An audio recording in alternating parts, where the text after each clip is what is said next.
right, we are back, and we're about to talk about the last reaction that one can utilize to make amines.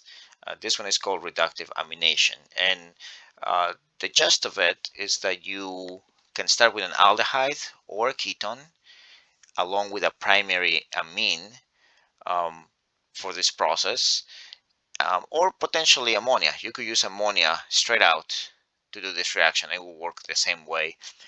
But a primary amine or ammonia will allow you to technically make your imine derivative. And once you generate that molecule, you can then undergo hydride reduction with a relatively mild reagent. This one happens to be sodium cyanoborate, hydroborate. Um, and that allows you to reduce your imine to a regular carbon nitrogen single bond.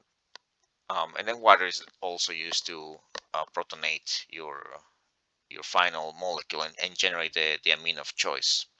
So I'm going to show you how this reaction works out. Now, one thing I would like to highlight as well is that this reaction has been mentioned in Breaking Bad specifically. And I personally, when I heard that, when I heard them mentioning the show, I had a big smile because I was like, oh my God, they are talking about like cool chemistry, like, and accurately as well.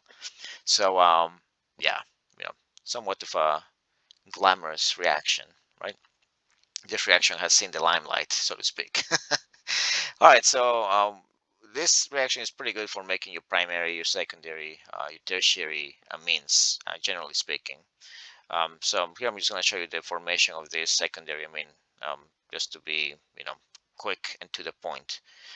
Now, technically speaking, the first step is nothing more than your nucleophilic additions onto ketones and aldehydes.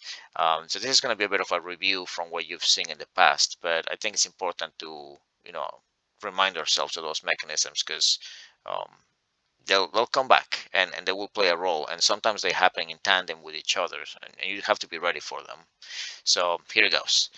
If you start with the aldehyde shown here, so propanaldehyde, just access to a little bit of catalytic amount of acid allows you to protonate your carbonyl, and the activated carbonyl can then react with base. Now, truth be told, the base is probably going to be the first thing that gets protonated, and it's that conjugate acid that does the protonation of the carbonyl, but same difference here.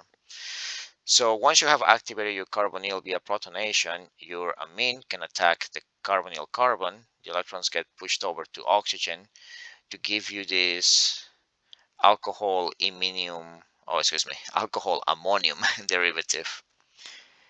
And what you do now is a little bit of proton shuffle. You deprotonate the ammonium component, and usually the way that this will happen is a second equivalent of base, of amine base, will serve as the proton shuffler or the proton chaperone. So you attack that proton, you have the electrons go back to the nitrogen, making a neutral, and then the newly freshly made ammonium cation simply moves about and reallocates where the proton goes, right? So now the oxygen of your alcohol is what gets protonated. So the oxygen attacks the proton, the electrons go back to nitrogen, reforming the amine that we started the process with. But now we have a good water leaving group in the process. And then that water leaving group is next to a nitrogen that has a lone pair available for it. So here's where we form an iminium cation because the electrons of nitrogen attack the carbon center next door, thus kicking away the water and treating it as a leaving group. So we have now an iminium cation. And last but not least, what takes place now is simply straight out deprotonation, right? So we have probably a second equivalent of amine coming by and removing that proton. The electrons go back to nitrogen, forming your imine. Okay, and that's basically the whole sequence of steps. And it's nothing more than just a review of your nucleophilic addition to ketones and aldehydes, right? So that's literally what this is. All right, but the new stuff, the stuff that leads us to the amine, is this reaction right here, the hydride reduction. Once you have formed your imine, Oh, and one more thing I should highlight about imines, just to remind you about it. When you make imines, you want to get rid of the water that's being formed because in the presence of water, imines revert back to the carbonyl, and it's a highly favored process. So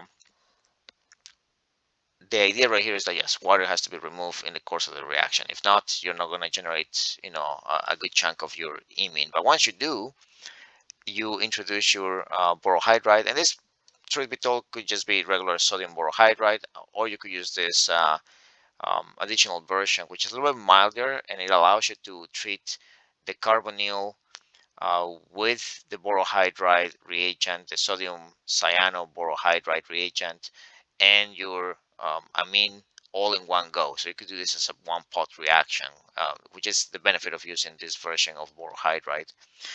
So this will attack your carbon. The electrons move over to nitrogen, very much in